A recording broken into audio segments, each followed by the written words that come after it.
The day my water broke, my husband was having a breakup hookup with my best friend. This led to massive postpartum hemorrhaging, and my baby died without me even getting to see it. My husband inherited my billion-dollar fortune and married my best friend. This simp died just in time. Now I can do whatever I want. I opened my eyes and found myself back in my freshman year. Lucien sipped his fine wine and teased me. "Why are you just standing there like an idiot? Hurry up and pay the bill."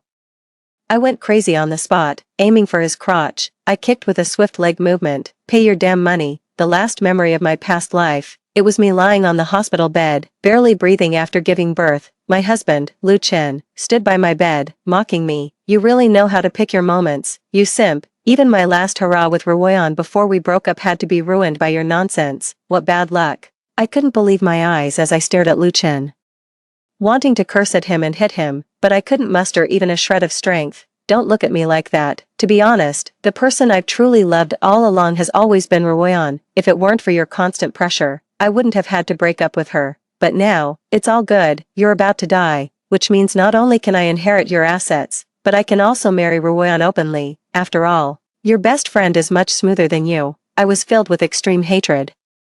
So I endured the excruciating pain and, with a strong will, grabbed the fruit knife from the cabinet and stabbed Lucien in the groin. "Lucien, you bastard, let's go to hell together." I opened my eyes again. The gradually clearing scene made me pause for a moment. It wasn't until I saw Lucien, still young and inexperienced, not far away. He was wearing a bespoke shirt, sipping fine red wine while enjoying a filet mignon. Lucien glanced at me and said, "If you had come any later, I wouldn't have given you a second chance." I suddenly realized, it was this day, the beginning of my past life being labeled a simp, the day Lucien agreed to date me. Seeing me standing there in a daze, Lucien sneered, "What are you standing there like an idiot for? Hurry up and pay." Old grudges and new hatred surged up in my heart. I rushed over, grabbed his collar, and slapped him across the face. Then, I grabbed his hair and slammed his head hard onto the dining table.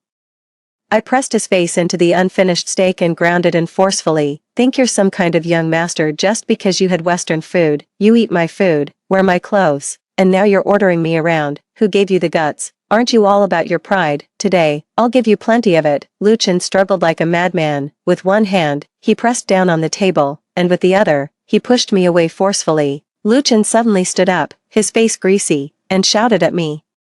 "Lou Renan, are you crazy?" I laughed out loud to the sky, then I charged straight at him and kicked him right in the groin. "Pay your damn money, whether it's a return to the past or an illusion after death, it doesn't matter." I completely lost it. In my past life, I died on the first day of being a mother. That day, while I was in my due date, I was handling company matters. I answered the sudden video call without thinking. What I saw was Lucien's tall and fair body, along with his heavy breathing.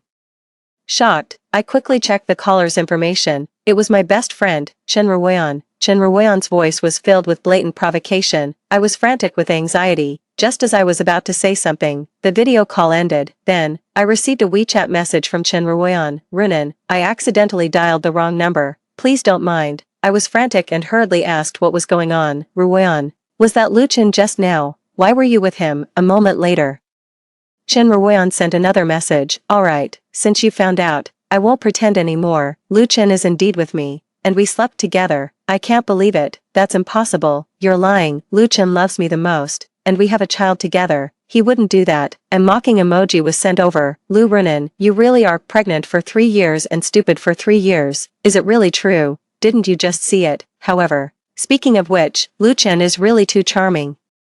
His fair skin shows veins, his 8-pack is clearly defined, and even the tattoo below his abdomen is so adorable." I just couldn't hold back and ended up meeting him face to face. My emotions suddenly became very unstable, but I still couldn't believe Lucien would betray me. I quickly dialed his number. Before long, Lucien's voice came through on the other end of the line. "Whoever's calling, what bad luck. Even the last hurrah before breaking up can't be peaceful.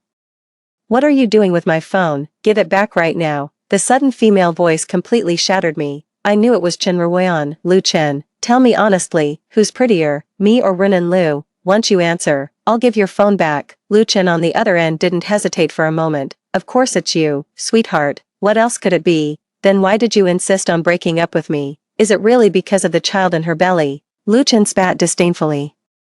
"Who knows whose bastard child she's carrying? If it weren't for her assets, I would have kicked that simp to the curb long ago. but I really can't bear to part with you like this. Don't worry, baby. Once I get the shares she holds and take the CEO position, we'll be together immediately. As for that stupid woman, Lou Runin, let her fend for herself. The sudden shock completely shattered my beliefs. I shouted and threw the documents in my hand forcefully. I scattered everything on my desk all over the floor. I slipped and fell accidentally. A sudden sharp pain in my abdomen made it impossible for me to stand up for a moment. Then, a slippery liquid started flowing out from below. It was then that I realized my water had broken. In a panic, I quickly dialed the emergency number. After giving birth, I suffered from massive hemorrhage, barely clinging to life, waiting for death, from heaven to hell. It was just a moment, coming to my senses. I calmed down a bit, watching Lu Chen collapse to the ground in unbearable pain. The innocent, youthful little face was covered in grease. I couldn't help but laugh out loud. It hurts, doesn't it? It's uncomfortable, right? But it's nothing compared to what I've endured. I thought of the pain after childbirth and the despair of death in my previous life, and then I kicked his face hard twice. He turned and left. At the school gate, my roommate Qin Rong was waiting for me. Where have you been? The sports meet has been going on for ages, I casually replied. Oh, I just beat up a male classmate. She turned around in shock. What? I said. Ba Jin said, when everyone thinks you're easy to bully, you need to punch back hard. Ba Jin, did he really say that?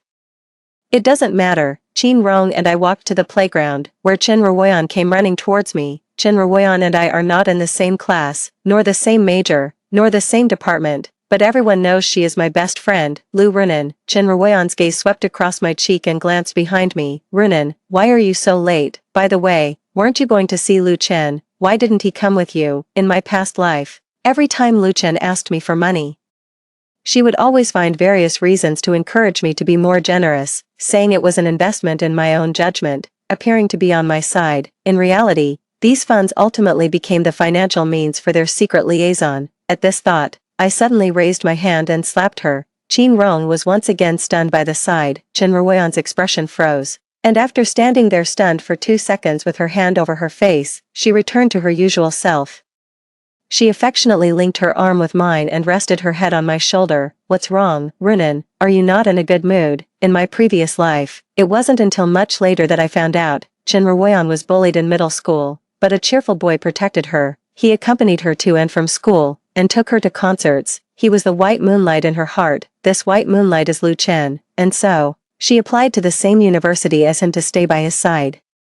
She always believed without question the words Lu Chen said about me coercing and enticing him, and she hated me deeply. However, due to her status as a stepdaughter, she had to endure and ingratiate herself with me. Because her stepfather was our family's driver, she needed to maintain a good relationship with me to secure a place in the household. At this thought, I said, let's break up. Her pupils suddenly contracted, and she paused for 2 seconds. Why, Runin?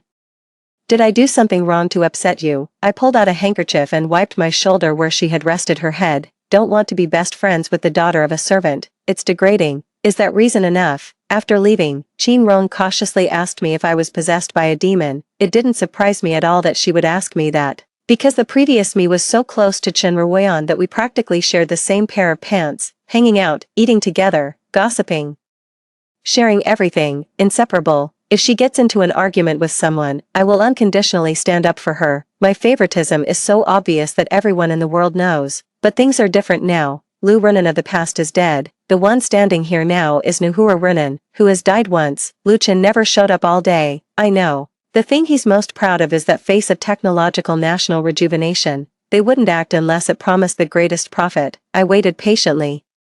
The weekend quickly arrived, marking Lu Chen's 19th birthday. He had booked the banquet hall at the Houting Hotel to host a grand celebration for his birthday. Early in the morning, I received his message. I knew it was sent specifically to make me pay. The crystal chandelier cast a soft light, and the gentle saxophone music filled the entire banquet hall. Dressed in a bespoke black gown, I slowly walked through the entrance. Across the crowd, I spotted Lu Chen in a sharp suit, greeting others.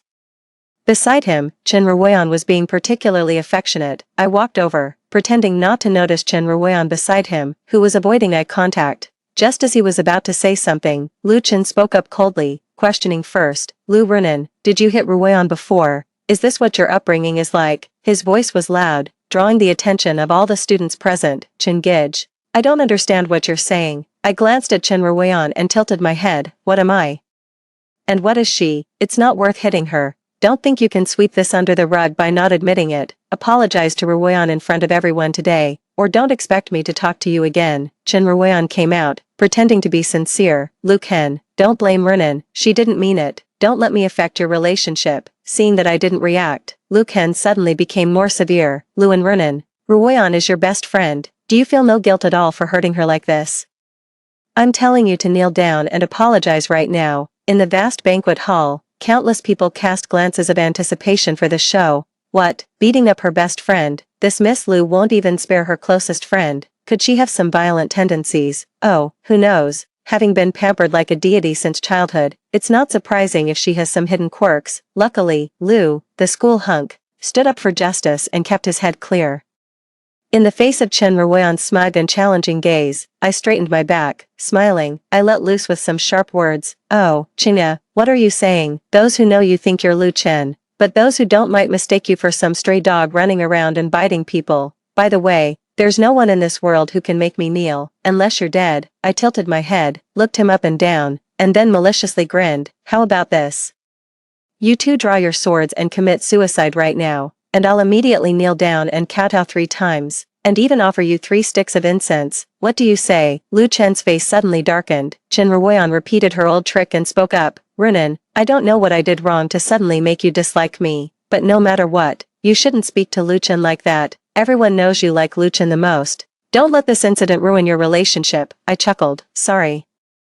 I don't know what you're barking about, but in my opinion, a male dog with a female dog is a perfect match. Just like the two of you, a perfect match in your stench. Chen Ruoyan widened her eyes, tears streaming down her face, deliberately putting on an innocent and vulnerable expression. Lu Chen, seeing this, shouted at me harshly. Lu Renan, as a girl, who did you learn all that foul language from? How could you be so vicious? I pursed my lips and put on a very contrived expression, as if I was just telling the truth. And when it comes to nastiness, I'm nothing compared to the two of you. In my past life, I fell head over heels for Lu Chen at first sight. We were in the same class from the start of high school, and in my heart, he was my white moonlight. Back then, I was chasing him, always hanging around him every day. Not only did I cover his food, clothing, and expenses, but I also paid for his tuition and his mother's medical bills. If it weren't for me, he wouldn't have even been able to go to school. His family might have collapsed long ago. Yet, Lu Chen still kept a cold face all day long,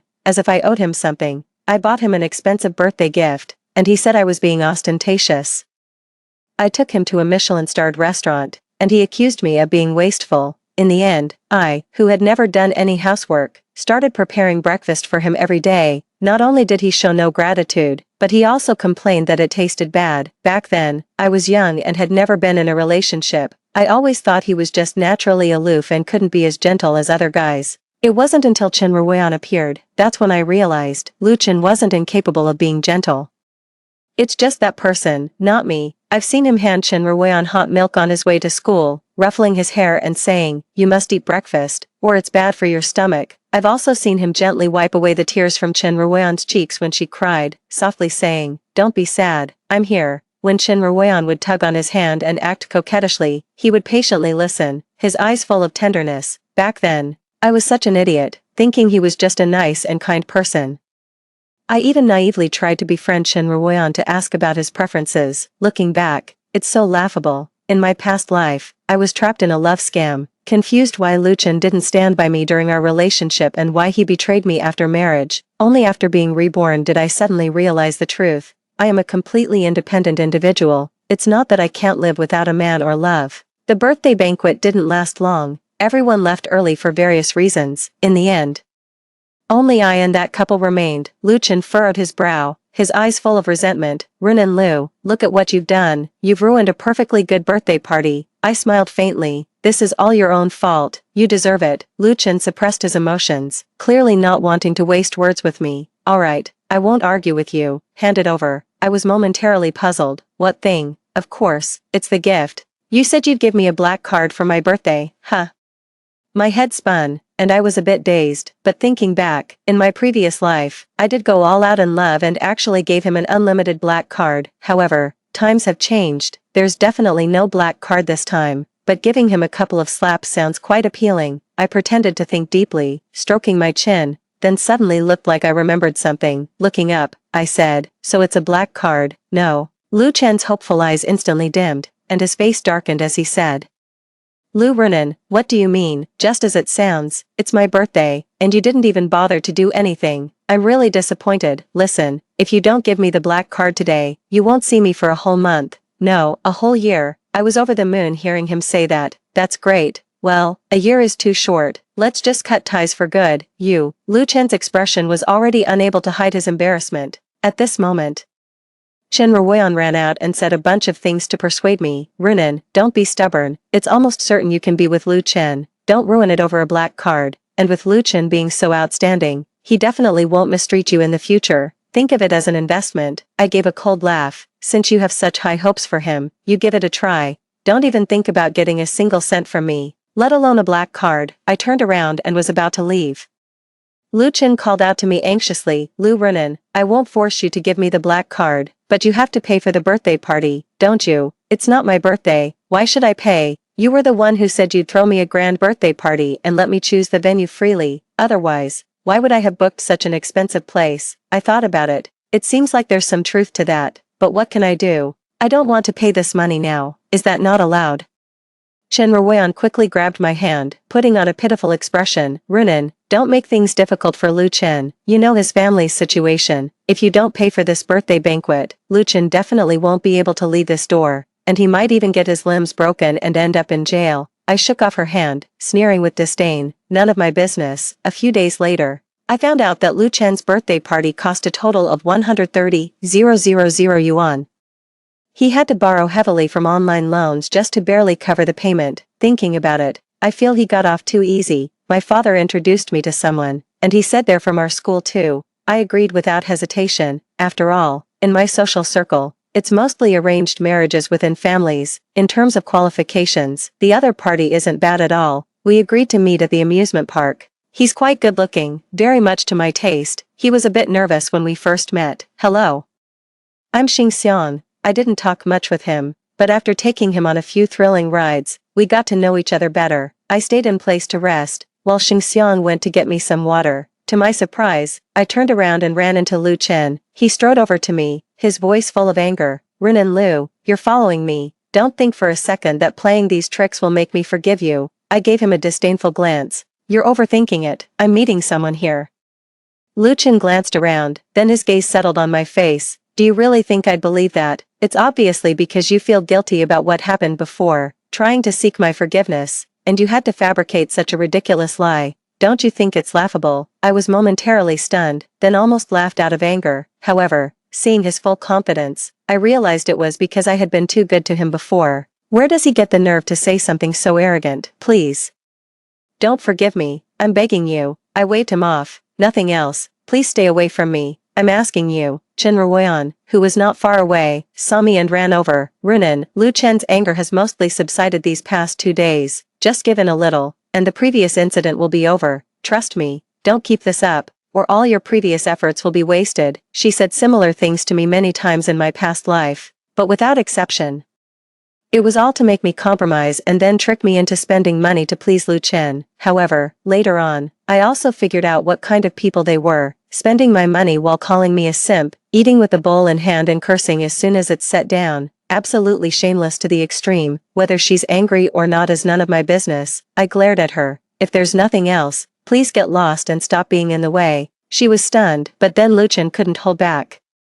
Lu Renan, do you know what you're saying? At that moment, an umbrella covered my head. I turned my head and saw Xing Xiang. He gently brushed the sweat-soaked hair from my forehead and softly asked, Are you hot?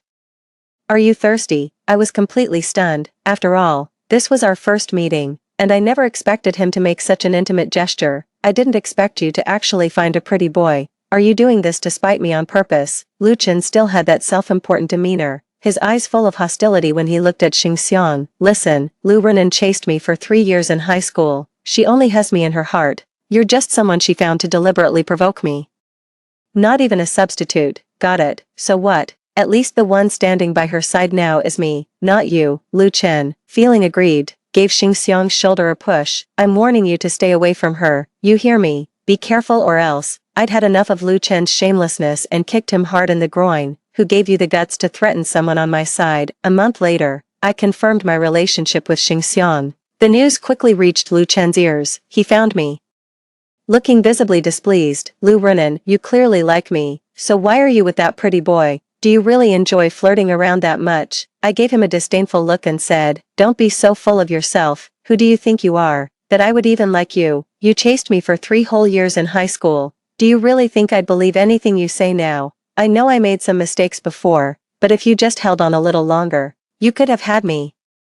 Why couldn't you just hold on a bit more? Here's a chance for you. If you break up with that pretty boy and give me that black card, I'll be with you. He said all this with a very smug look on his face, seemed to be sure I would agree to him. What a shameless guy, dared to compare himself to my unlimited black card. I smiled with a hint of mockery. Haven't seen anyone demand food so boldly. Classmate Lu, don't flatter yourself. Do you think I like you? Are you worthy? Lu Chen sneered. Renan Lu.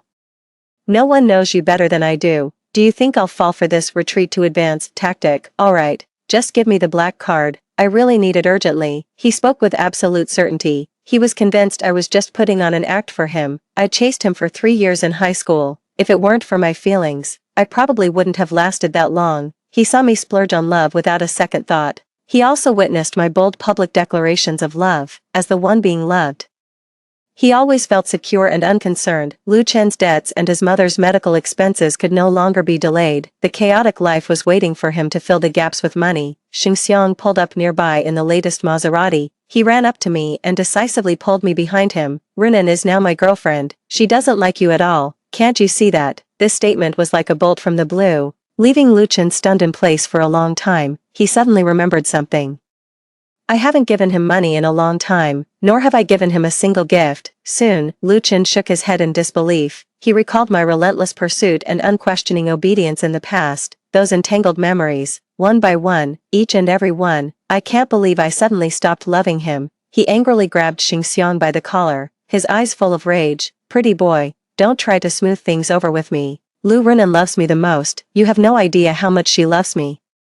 I couldn't stand it anymore and punched him hard in the stomach. Lu Chen, I warned you not to touch him. Are you really that forgetful? He held his stomach, becoming unusually docile. Renan, I know it's because I've been getting too close to Ruoyan that you're jealous, but the debt I borrowed before, and my mother's medical expenses really can't wait. Just give me the card. I promise I won't hold any grudges about the past. I sneered. I'd rather burn my money than give you a single cent. I grabbed Xingxiang's hand and turned to leave. Lu Chen, however, panicked and grabbed me. I turned to look at him, but was momentarily stunned by his expression. His eyes pleaded, as if he were a dying man clutching at his last lifeline. His voice trembling, he said, it shouldn't be like this. It shouldn't be. Renan Lu, why aren't you giving me money anymore? Didn't you like me? I was startled by his madness, but deep down, I was secretly delighted. So he has his day too. I raised my arm with force and slapped him across the face. Without looking back, I left with Xingxiang. He stood there frozen, covering his face, unable to move. It looked utterly desolate. After leaving that day, I happily went on a date with Xingxiang. I thought I could stay away from that toxic couple and start a new life, but they were like a sticky plaster, haunting me relentlessly. A few days later, Qin Rong found me on purpose, gloating, Renan. Ever since you stopped giving money to Lu Chen, he and Chen Ruoyan have been in a terrible mess. They haven't even paid their tuition for months. I heard that Lu Chen sold all the things you gave him to pay off his online loans, which barely covered some of the debt. Last time I went out to dinner with friends, I saw Lu Chen working there. He was all over the place, got a complaint from a customer, and the boss gave him a scolding that left him looking like a dog. But the funniest part is Chen Ruoyan. The other day, I saw her trying to buy a dress at the mall for just 70 yuan, but she couldn't even scrape together enough money after trying WeChat, Alipay, and her card. It's strange that Chen Ruoyan's father, who works as your family's driver, should be in such a tight spot. I'm quite surprised to see her like this. I lowered my gaze and said with a hint of sarcasm, really, they're quite the pair of paupers, aren't they? As for Chen Ruoyan's father, I already fired him long ago. After just a few steps, I was stopped by Chen Ruoyan. She looked at me with a pitiful expression. Renan, I don't know what's going on between you and Lu Chen, but he's really been having a tough time lately. You know his grades have always been among the top. If he gets held back because of money, that would be such a shame. I glared at her. His misfortune doesn't concern me. I'm not his father. How can you say that? You used to like Lu Chen so much. Are you just going to watch him waste away like this? Some classmates who knew us gathered around, and Chen Ruoyan, contrary to her usual behavior, became even more fired up. He started to angrily berate me. You spend more on one meal than we do in a month, and a single bag costs more than several years of our tuition. What's wrong with giving us some money? Isn't that normal, or are you just that selfish, willing to waste your money rather than help people in need like us? She probably thought I was still the old Renan Liu, too embarrassed to argue with her, but she never could have imagined that I'd become someone I can't even control myself. I smirked at her for a while, thinking she had finally stopped pretending. Then I raised my hand and slapped her across the face. The room fell silent, and everyone stared at me with wide eyes. Chen Ruoyan, what the hell do you think you are, daring to ask me for money? Or are you tired of living, thinking you have a long life ahead? Otherwise, why would you do something so stupid? Chen Ruoyan stood frozen in place, covering her face, her eyes filled with unbelievable terror. You dare hit me, believe it or not. I'll report you and get you disciplined. I walked up to her and slapped the other side of her face twice. With a cold laugh, I said, go ahead and report me. See if I don't make you disappear from this school by tomorrow. Chen Ruoyan was too scared to make a sound. I said viciously, remember, I'm the boss here. If you dare mess with me again, I'll break your leg. Oh, you want money? Huh, begging suits you well, and it pays pretty good. If that doesn't work, you can always sell your ass, sure. You're ugly, but with the two mouths you've got, as long as you keep them happy, the money will come rolling in. I looked at her with disdain. The other students chimed in. Yeah, if you don't have money, figure it out yourself, constantly begging others for money. Do you think they're your parents? Exactly, how shameless, with such a bad attitude when asking for money. She deserves to be poor. Chen Ruoyan took a step back, her eyes wide with disbelief. Then she pushed through the crowd and ran out. I laughed heartily, addressing the other students. Thank you, everyone. Today, I booked out the Houting Hotel, and I'll cover all the expenses. Time flew by, and before I knew it, I was already a sophomore. During this time, I had no interaction with Lu Chen and Chen Ruoyan, but I still learned about their recent situation from Qin Rong. Lu Chen borrowed a lot of debt again to treat his mother's illness, despite spending so much money. His mother still passed away, only Lu Chen was left. He went from being a spirited and popular school heartthrob to a workaholic who took on 3 part-time jobs during his free time. Even so, he still struggled financially. The overwhelming debt was suffocating him. Just after finishing his first year, Lu Chen chose to drop out of college, began a long and arduous journey. Chen Ruoyan's stepfather, after drinking, accidentally killed her mother and was sent to prison. From then on, she lost her source of income. However, fortunately, she applied for a student loan, which allowed her to barely continue her university studies. After confirming the marriage alliance with Xingxiang, both families immediately held an engagement banquet for us. On the day of the engagement banquet, I went to the restroom early because I wasn't feeling well, but at that moment, a sudden door slam made me turn around abruptly. It was Lu Chen standing at the door, dressed as a waiter. His gaze at me conveyed a complex mix of emotions. It was like guilt, yet also like pleading. He took a few steps toward me and suddenly knelt down. Renan, I know I was too willful before and hurt your feelings, but could you please not get engaged to that person? I promise I'll do whatever you ask from now on. Please, give me another chance. Okay. I looked at him with disdain, thoroughly displeased with his behavior at the moment. If he had any backbone, I might have respected him a bit. The more servile he became, the more I looked down on him. I stepped around him to leave, not even wanting to go to the bathroom anymore. But then, he suddenly grabbed me from behind with intense emotion, and he hysterically tried to assault me. Luo Nan, you used to like me, so why did you suddenly stop liking me? And that pretty boy you're engaged to, isn't it just because his family is better off than mine? Besides that, what could he possibly have that's better than me? I struggled to escape. But his grip was too strong. No matter how hard I tried, I couldn't pry his arm open. I was also trying to call for help, but after just 2 shouts, Lu Chen covered my mouth with his other hand. Don't waste your efforts. I've arranged things around this restroom for a long time, and no one is going to show up anytime soon. Just accept your fate and submit to me. Once we've had our way with each other, given that pretty boy's background, there's no way the two of you can be together. By then, you'll have no choice but to be with me, and if luck is on our side, we might hit the jackpot in one go. Haha. His laughter, tainted with the foul smell from his mouth, made me nauseous. This pushed the pent-up hatred in my heart to its peak in an instant. Perhaps in his eyes, I'm still the fragile young lady I once was, but now, I'm willing to risk it all. No holds barred. I lifted my right foot and stomped down hard on his instep with my heel. then, during the moment he was bent over in pain, I slammed my head back into his. The sharp, satisfying pain caused him to instinctively loosen his grip. I immediately turned and jabbed my thumbs into his eyes. He quickly covered his eyes and backed away.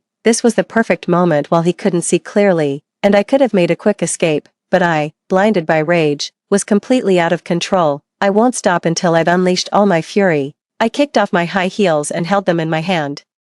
Then I delivered a flying kick right to his chest. He collapsed to the ground, clutching his head and wailing in pain. I slowly approached him with my 8-centimeter high heels. He blinked his recovered eyes, looking at me with an incredulous and horrified expression. Lou Renan, what do you want to do? I ignored him, rolled up my sleeves, and slammed the high heel in my hand into his crotch, in excruciating pain. He writhed on the ground like a dying man, howling in agony, and he kept cursing at me.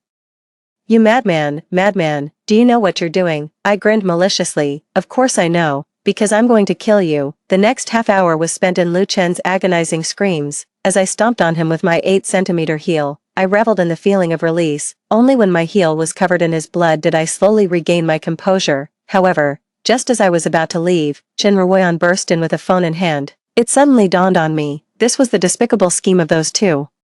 She had planned to take some nude photos of me after Lu Chen assaulted me to blackmail me. To her surprise, the scene before her left her speechless. She said in a trembling voice, Renan Liu, how could you? Seeing her stunned expression, that anger flared up again. With a few steps, I grabbed her hair and dragged her to the pit. Then, in her sudden, piercing screams, I pressed her entire face into the pit. You scheming bitch. You think taking a photo can threaten me? Do you think you're the only one who can? Chen Ruoyan struggled like a madwoman, her arms flailing wildly like they were powered by motors. But she still couldn't break free from my grip. I could only bury my face in the dirty water. Blurting out muffled sounds, Lou Renan, spare me, gurgle, ugh. Meanwhile, I was recording with my phone and laughing loudly, with such dirty thoughts. I'll clean you up properly. Afterward, I didn't call the police, and I had someone take Lu Chen to the hospital, because he had 3 ribs broken and 28 stitches on his head, permanently infertile. Legally speaking, I fall under excessive self-defense. If I report this, there's a high chance I'll end up in court, and possibly face jail time. I'm not worried about Lu Chen reporting me to the police. After all, since he attempted rape, if it goes to court, he's looking at several years in prison. If he really wants to go down in flames, I'm not afraid either. With my prominent family background, I can still get bail. As for him, he definitely can't stand being in prison. My engagement party wasn't affected by such a minor incident and still ended perfectly. The pair of scoundrels didn't report it afterwards, which was exactly what I expected. After that, my dad arranged for me to study abroad, placing high hopes on me. Good daughter, since you're now in an arranged marriage, you can't just fool around anymore. Look at the kind of university you're attending. You'd better hurry up and go abroad to properly study finance. That way, you'll be able to take over the vast family business of the Liu family. When she learned I was going abroad to study, Xingxiang decided to go with me. Renan, wherever you go in the future, I'll follow. Let's never be apart. Okay, I won't leave you behind. Be good. On the day I left, Qin Rong held my hand and cried her heart out. Renan, why did you leave so suddenly? I wasn't prepared at all. I was still thinking about building our relationship. Sob. Alright, you're scaring me now. People would think something's wrong with me. By the way, you wanted to open a guest house. Right, I've already transferred the money to your card. It's up to you to decide what to do with it. If it doesn't work out, that's fine too. I can also arrange a position for you at the company. Renan, I really can't bear to leave you. Haha, I'll definitely repay you after I graduate, and I'll think about you every day. Haha, stop crying, your laughter is too loud. Before boarding, I uploaded the video of Chen Ruoyan drinking toilet water online. Not long after, we received a lot of feedback. Who is this woman? How did she get pushed into a cesspool? Ugh, that's so disgusting. I know this person, we go to the same school. She's already famous there, everyone is talking about her. Dude above, you're wrong, she's not just famous at your school, she's gone viral worldwide. Ugh, this woman made a name for herself with abstract art. What a manipulative bitch. I was reading the comments and laughing so hard my stomach hurt. Who knew being a scheming woman could feel so good? Time flies when you're studying abroad. Before I knew it, it was almost time to return home. During this time, I not only worked hard to complete my studies but also hired a retired soldier to teach me martial arts. Now, I can easily handle a few petty thieves. As for Lu Chen and Chen Ruoyan, that despicable couple, I haven't let my guard down against them either, ever since they tried to kill me at my engagement. I've been hiring people to keep an eye on them. Even though I'm thousands of miles away across the ocean, I know everything about them. Lu Chen has been working tirelessly these years, but without a degree, he can only do the toughest and most exhausting jobs. He also thought about starting a business, but whatever he tried ended in failure. Not only did they fail to repay the previous debt, but they also lost all the hard-earned money. Chen Ruoyan continues to follow Lu Chen. Truly a devoted lover, I can't help but admire her. However, she did not graduate from school smoothly. It seems like the video I posted online made her unpopular at school. Halfway through, she couldn't take it anymore and dropped out. On the first day of my return, I received a call from Qin Rong. After exchanging pleasantries, I learned that she used the money I gave her to gradually grow her guesthouse into a well-known local hotel. I'm really happy for her. A few months later, Xingxiang and I got married. The venue was chosen at Qin Rong's hotel. Many business partners, media, and friends attended that day, but the one who made me want to laugh the most was only Qin Rong. When she saw me in my pure white wedding dress, she cried like a waterfall, as if she were getting married herself. Runan, you're truly so beautiful today. Sob, I'm so happy for you. Sob, I softly comforted her. Alright, stop crying, it's my wedding day, and look at you, you're a mess, but I just can't help it. Runan, you're going to be so happy. I wish you and the young master a lifetime of happiness together. Okay, I get it. Oh, and today, bring out all your best and most expensive stuff. I guarantee this order will make up your sales for the entire year. Runan, I'm truly happy for you. Haha, don't worry. I promise you'll get the best of the best from me. Haha. At the beginning of the wedding, not only was there a large turnout of friends and relatives, but it was also live-streamed, and so my wedding concluded perfectly under the watchful eyes of everyone. But what surprised me was that not long after the wedding, some bad news came. The private detective I hired told me a piece of information he had overheard. Lu Chen and Chen Ruoyan, upon learning of my return from the news, planned to kidnap me for ransom. Initially, I was a bit worried when I heard about it, but soon enough, I came up with a plan. Since they're looking for trouble, I might as well oblige them.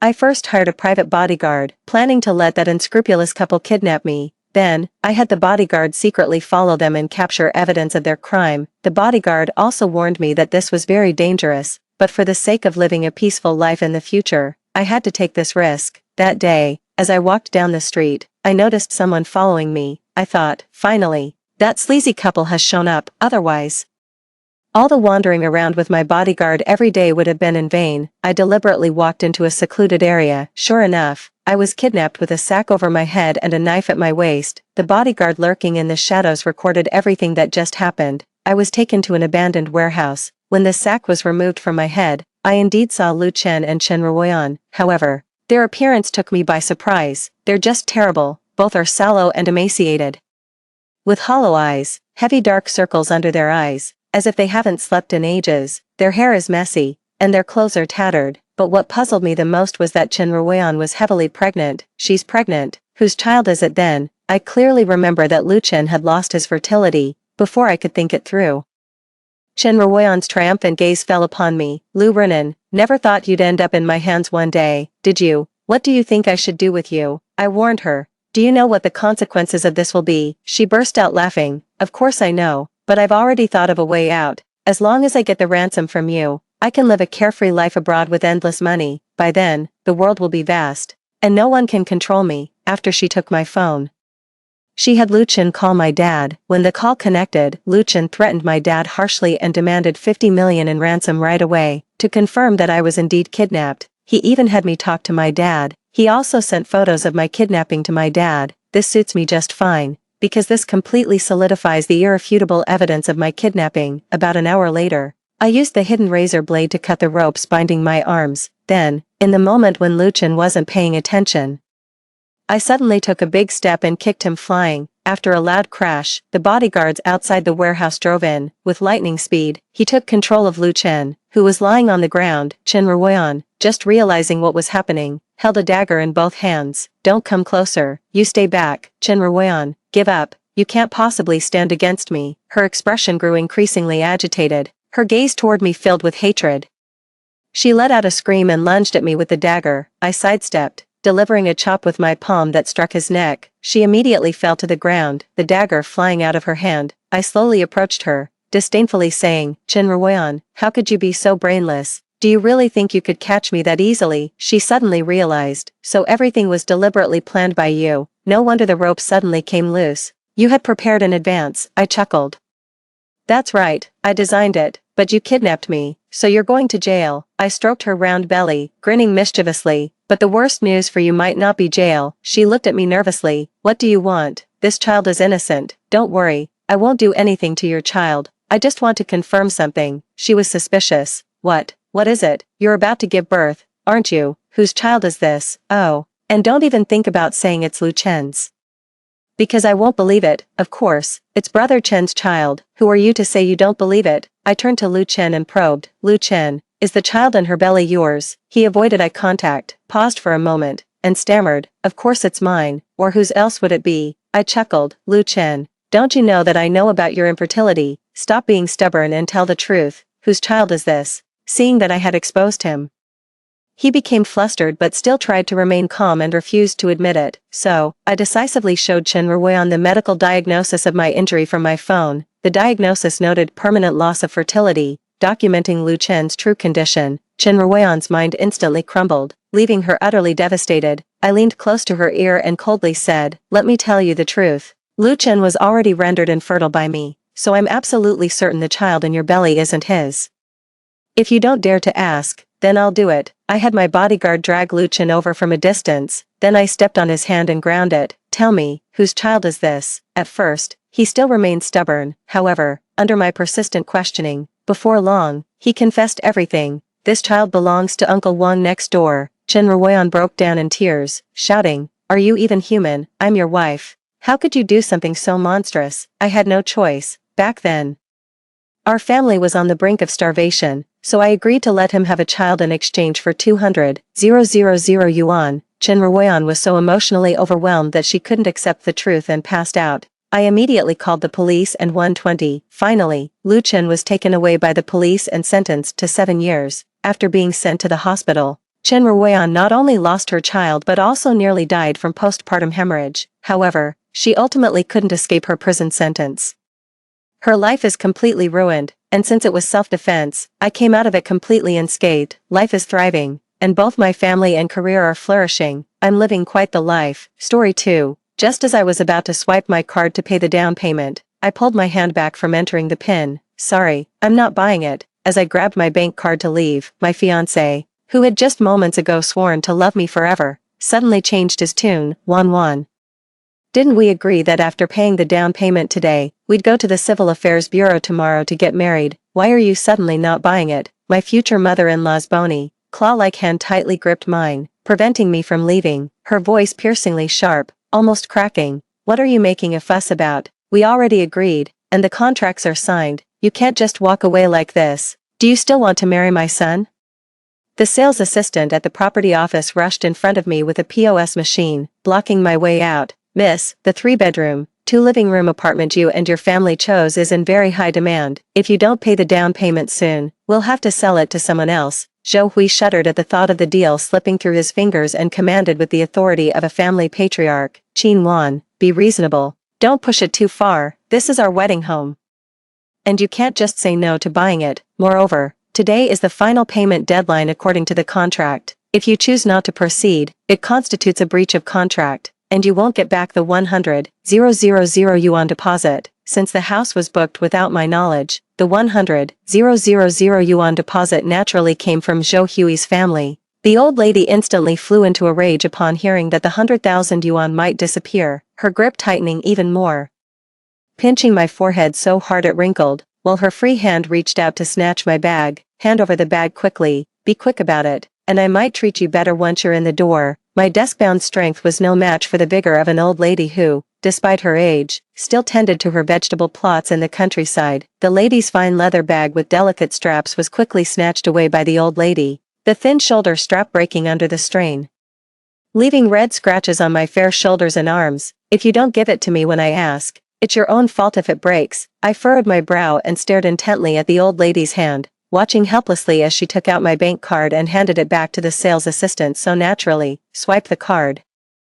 Hurry up, we're in a rush. The assistant gave me an awkward smile, swiped the card skillfully, and handed the POS machine to me. Miss, please enter your PIN. I grabbed the POS machine, snapped my bank card in half, and said, I told you, I'm not buying. Are you deaf or something? But your husband and mother-in-law. I'm not married, I don't have a husband or a mother-in-law. Before the old lady could start yelling, I snatched the damaged bag back, pulled out my phone and ID, and threw the empty bag right into Joe Huey's face, which was full of dissatisfaction and accusations. The bag you gave me, I'm returning it to you. Amid the old lady's furious curses and Joe Huey's discussion with the salesgirl about delaying the down payment, I left this place in my 7-centimeter stilettos. 2. Rebirth. Driving the small car my family bought me after work, I made my way back home. Enter the familiar password, and as soon as you step through the door, you see your parents in the living room, mom and dad. Seeing the familiar faces from memory come alive before your eyes, tears begin to blur your vision. Oh, what's wrong, our dear? Why are you crying? Did your boyfriend bully you? Tell me, Dad will go and beat him up for you. Just before entering my bank card password, my mind went blank, and suddenly, a memory that shouldn't have surfaced appeared. In that memory,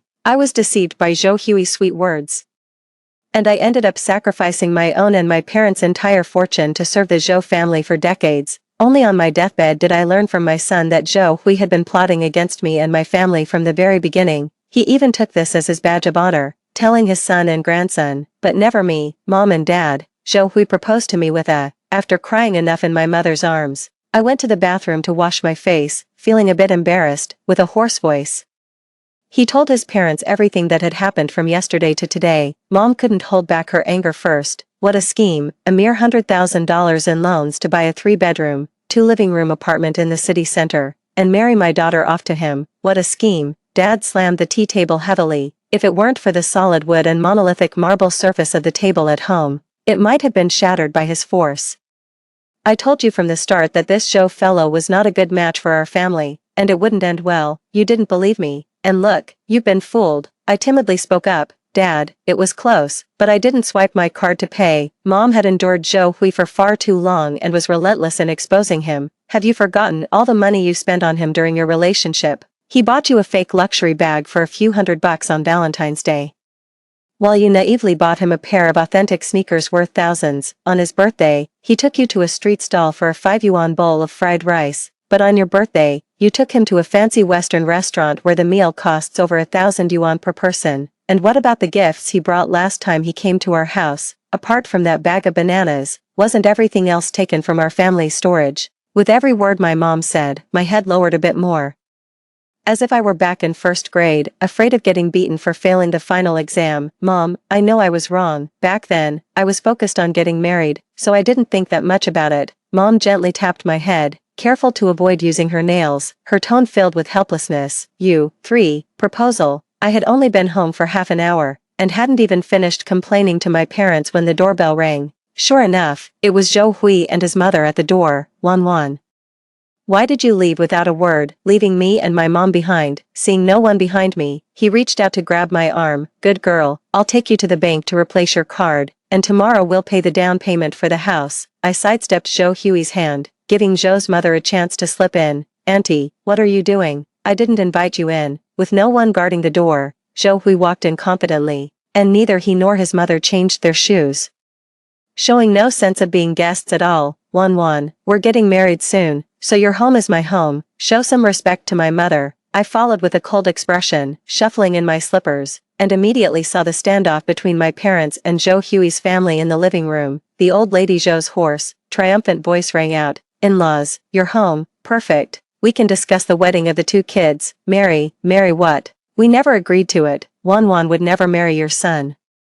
Uncle, Auntie, 1 already agreed to my marriage proposal yesterday. My mom and I are here today to formally ask for her hand in marriage. My parents glanced at the 2 empty-handed individuals, pulled me to their side, and then looked at them sharply. Oh, coming empty-handed and just relying on words to propose. I've never heard of such a thing. Joe Hui immediately took out the house purchase contract from his briefcase, presenting it to my parents with an air of arrogance.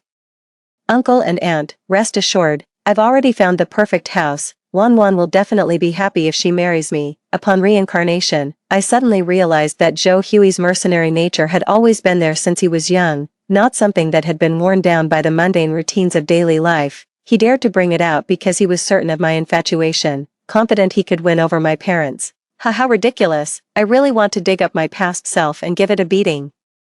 I took the contract and, under my parents' increasingly grim expressions, I took the initiative to ask, "Have you paid the down payment?" Zhou Hui looked at me with an incredulous gaze, as if I were a heartless woman. Wan, you know my family's situation. The 100,000 yuan I paid as a deposit has drained all my savings over the years. This house is for our future life together. Didn't we agree yesterday that you would cover the remaining 980,000 yuan? Mom knows how much money I have. The 980,000 yuan would almost completely deplete all my savings. She gave me a sharp look. I told you not to reveal your financial situation to the man before marriage. Didn't you just ignore me? I averted my eyes guiltily, every hair on my body standing on end in fear of a beating. 4. Negotiation. I heard my mother's calm voice negotiating with Zhou Hui. In that case, since we've already paid 980,000, what's another 100,000? Hearing my mom say it was all clear, Mrs. Zhou got excited. That's great. My husband and I were just planning to renovate our old house back home, and we're a bit short on funds, so, in-laws, when are we going to arrange the wedding for the kids? How much dowry are you planning to give? My mom made a downward pressing gesture with her palm in front of my astonished gaze. Calm down, let me finish first. If our family provides the house, then it's not dowry anymore, it becomes bride price. Consider it as your son marrying into our family. How does that sound? I gave my mom a mental thumbs up. Mom's got game. As an only child born under the one-child policy, Zhou was the sole male heir even in their rural family. Naturally, they couldn't agree. Zhou Laotai stood with one hand on her hip, pointing at my mother's nose and started yelling. I've always felt something was off about your family, with just one daughter. I see now what you've been planning. You can't have a son, so you want to take mine. How heartless can you be? Making my son marry into your family and become your son, let me tell you, it's impossible, not in this lifetime. Zhou Hui stood behind his mother, looking visibly hurt. Wan, do you think the same way too? After all these years of our relationship, are you really going to erase it all for a little money? My mother was the one being scolded, and I can't understand why Zhou Hui had the nerve to ask me that. I didn't bother arguing with him. The mastermind is standing right there. Am I supposed to seek an explanation from an accomplice? That'd be ridiculous. And Zhou, what my mother said is correct. Since ancient times, marriage has never been a case of getting something for nothing. Your verbal attacks are extremely rude. Please apologize to my mother. Wan. How could you treat my mother like this? She is the one who raised me with great hardship. You should respect her as if she were your own mother. My mom let out a cold laugh. I'm not dead yet. My daughter already has a real mother. She doesn't need another real mother who needs to be worshipped like an ancestor. Grandma Zhou jumped up in anger. You think you're so great just because you're from the city. How can you talk like that? Is there anything wrong with what my son said? Once she marries into our family, she's one of us. She'll be serving me and Zhou Hui's father in the future. What business is it of yours? If you know what's good for you, hand over the money quickly. Maybe we'll treat your daughter better in the future. Otherwise, just watch. My dad shifted his body slightly, blocking the spittle Zhou's grandmother sprayed at my mom. We have a car and a house, and our daughter won't have trouble finding a husband. If this is your attitude, then sorry. We don't agree to this marriage. My mom tightened her grip on my hand and gave me a look that said don't speak, then stated, that's right, we don't agree. I obediently stayed behind my parents, pretending to be a quail. 5. Entanglement. Zhou Hui and his mother didn't gain the upper hand in the 3-on-2 confrontation and were eventually escorted out of the community by the property management. I thought that after all this, my relationship with Zhou Hui would be tacitly considered over. To my surprise, the next morning as soon as I turned on my computer at my desk, a colleague told me someone was looking for me. Wan, my mom was a bit impulsive yesterday and said some harsh things. Please don't take it to heart. I took a step back with disgust, avoiding Zhou Hui's outstretched hand, and only after putting some safe distance between us did I speak calmly. What do you want from me? Zhou Hui, having been avoided, merely curled his fingers and showed no further reaction. He gave a smile that he only ever showed upon receiving expensive gifts, speaking in the deep voice I used to adore but now find utterly repulsive. Wan, have you forgotten that we need to pay the down payment for our wedding house today? The agent told me that this house is in high demand. If we don't pay the down payment before work ends today, the 100,000 yuan deposit will be lost. And we don't know when we'll be able to get married. I pouted and said, if you really want to buy it, Pay for it yourself, coming to me is useless. I thought we had broken up. Zhou Hui's forehead visibly furrowed deeply. Every time I saw this expression on him, I would take the initiative to apologize, even if it wasn't my fault. Alright, don't say such childish things. We've been through so much together, and you just accepted my marriage proposal the other day. How can you just break up like that? Quick, grab your ID, ask for leave from your boss, and let's go pay the down payment. Then we'll get our marriage certificate. I remember in our past life, during our arguments, Zhou Hui repeatedly used "this is my house" to force me to compromise, and the resentment inside me just couldn't stop. Mary, why not buy the house after we get married? Buying it after marriage would make it joint property, wouldn't it? You know, I'm a man, I need face. How can I hold my head up in front of others without any premarital assets? So he knew. He knew that only with property could a person stand tall in their own little family after marriage. At this moment, the resentment around me was so thick it almost materialized. So, you're saying you want to turn my premarital 980,000 into your premarital property? Zhou Hui, how much sincerity do you really have for me? Sincerity, naturally, there is none. I'm no longer a young girl in my early 20s. A lifetime of hard work in my previous life has erased the indecisiveness I once had. Go away, I won't pay this money. If anyone is willing to be a fool, you should marry them, not me. Zhou Hui was finally escorted out of my company building by security guards. My colleagues all knew that I had a falling out with Zhou Hui. 6. Compensation for lost youth. I don't know if Zhou Hui ever bought that house. In my previous life, after getting married, I was deceived into becoming a housewife for the rest of my life. And I even gave up my career. Before I knew it, a month had passed. And a phone call once again disturbed the calm of my heart. Hey, are you busy? Let's chat. Okay. Zhou Yan, Zhou Hui's sister, was in the same boat as me in our past lives, exploited by old lady Zhou all our lives. But perhaps there was something inherently wrong with the Zhou family's genes, as Zhou Yan not only didn't support me, but also chose to kick me while I was down. In her previous life, Zhou Yan was married for less than a decade before her husband cheated, forcing her to leave with her child and nothing else. With nowhere to go, her in-laws brought her and her son to my home. Zhou Yan showed no gratitude and often ingratiated herself with her in-laws by tormenting and abusing me, which led to the loss of my first child. Seeing Zhou Yan's plain face and slightly fuller figure after giving birth, I frowned slightly. What do you want? Make it quick. I need to get back to work. Zhou Yan has always been a bully at home. In our past life, I was the only one she dared to treat with contempt. Clearly she hasn't grasped the situation this time around. If I don't allow it, 10 of her couldn't lay a finger on me. I heard you dumped my brother after his proposal. Is that true?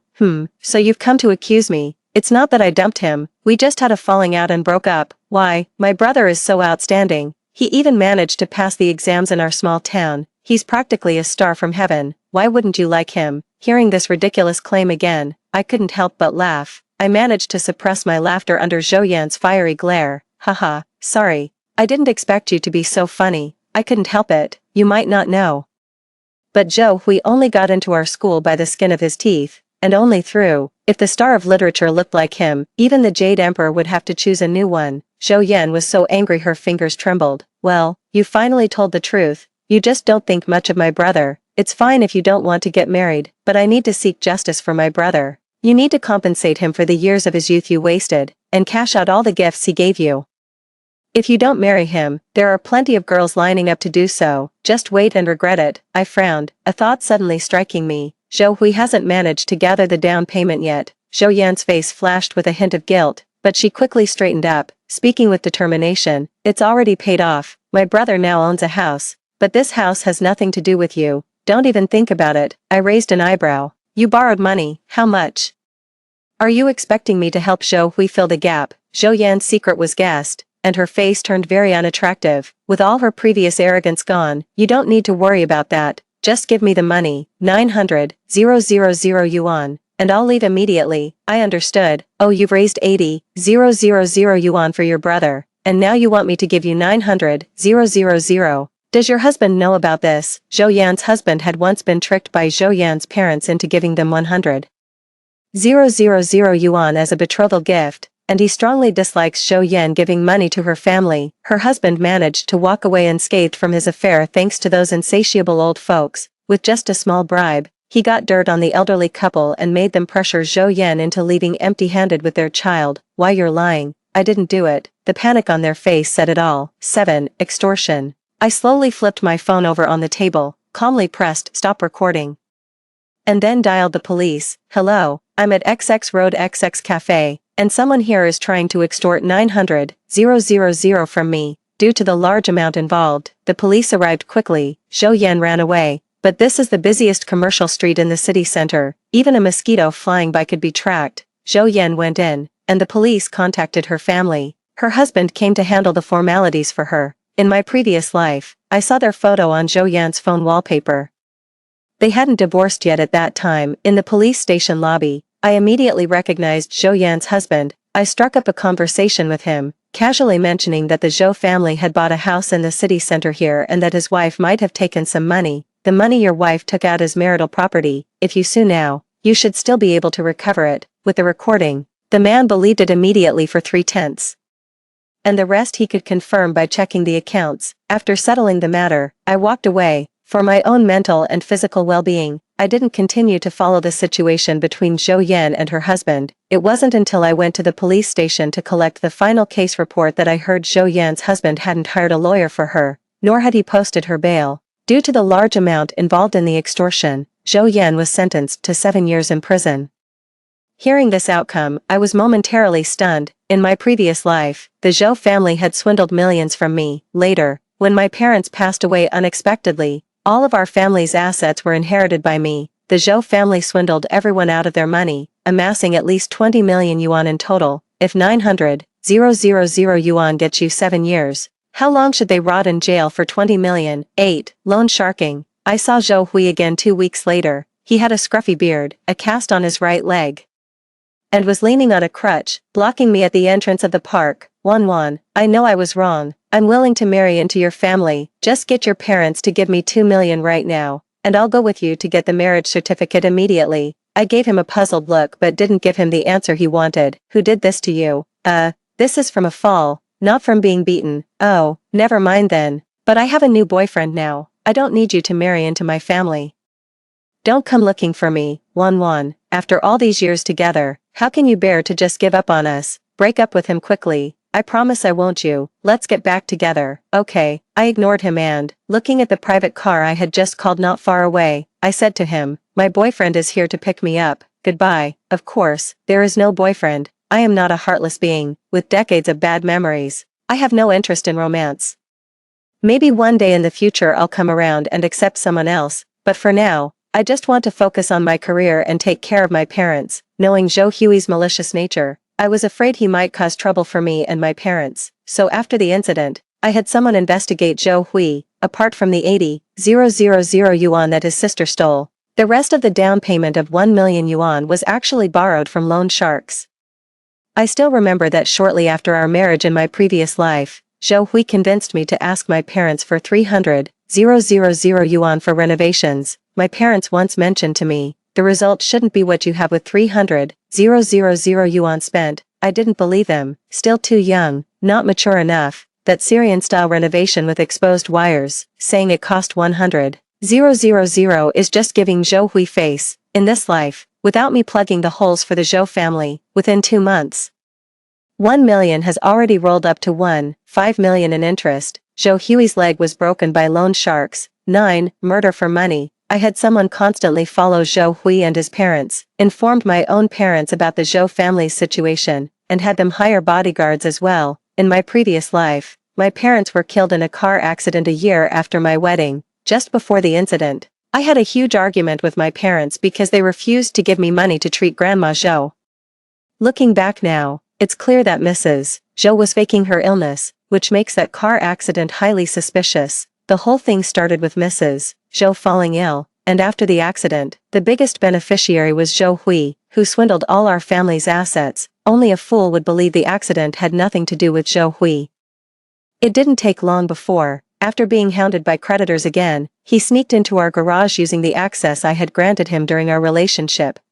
I let you play me, I'll make you lose everything. His entire scheme, including what he said, was recorded by the people tailing him. Seeing the video, I remembered how Zhou Hui wouldn't let me touch anything after my parents' accident in my previous life. He immediately took their car to scrap it.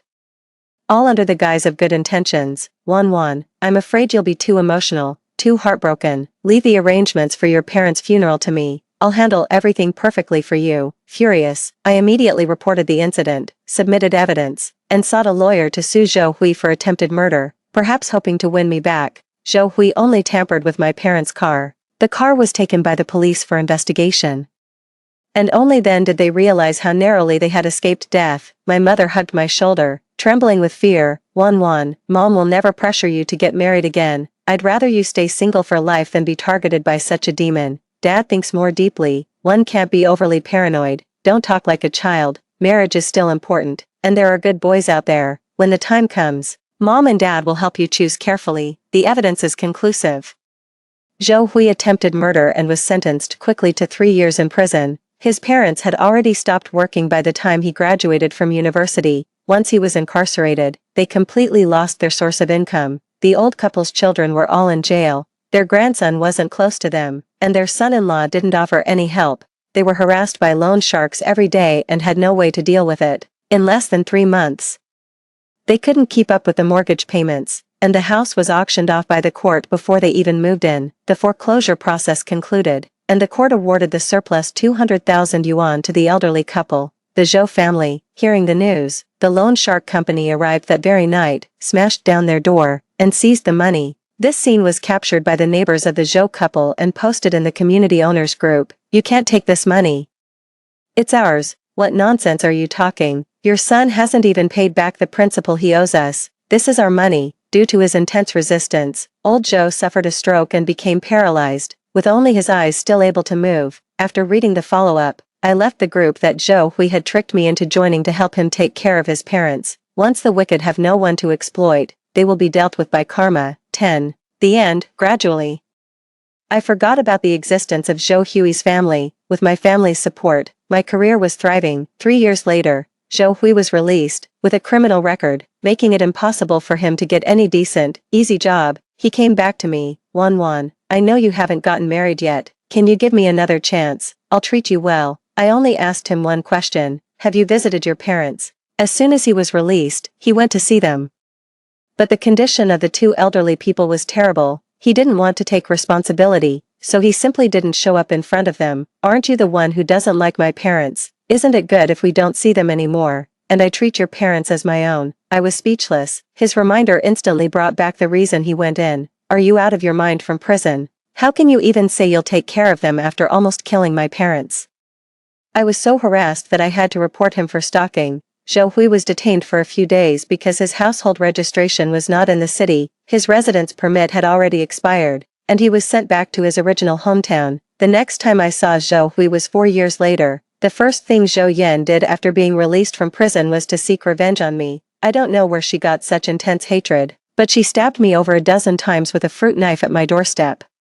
It's all your fault that I got divorced and abandoned by my parents. If it weren't for you getting me arrested, how could my son be abused by his stepmother? She said a lot, but I was in too much pain to listen properly, and I lost consciousness after hearing only half of it. I was lucky. The stab didn't hit any vital organs. My neighbor called the police and an ambulance in time, saving my life. Zhou Yan's intentional murder this time was heinous, and since she had just been released from prison, she was given an even harsher sentence, life imprisonment. Zhou Hui came to the hospital, knelt down, and earnestly begged me to forgive his sister. My sister is now my only family left. Please, let her go, will you? She didn't mean it. It's just that her son was abused by his stepmother, and he lost his life. That's why she acted this way. If you have any lasting effects, I'll marry you and take care of you for the rest of your life. Please, let her go. Okay, Zhou Hui said a lot. But all I heard were the words only family member and her son was tortured to death. Haha, although it's a bit immoral, everyone from my past life who wronged me, except for the Zhou siblings, is dead. How wonderful. Of course, that was my answer. You told your sister about your nephew's death, didn't you? Zhou Hui fled in panic, with a suspicion in mind. Checking Zhou Yan's prison visit records was easy. Zhou Hui was officially arrested by the police a few days later on charges of instigating murder. My parents were furious about how the Zhou family treated me, so they sent someone to investigate Zhou Hui in his hometown. Suspicions arose about the deaths of Zhou Hui's parents, and evidence was submitted to the police. Police from both locations collaborated in the investigation and conducted a surprise interrogation of Zhou Hui.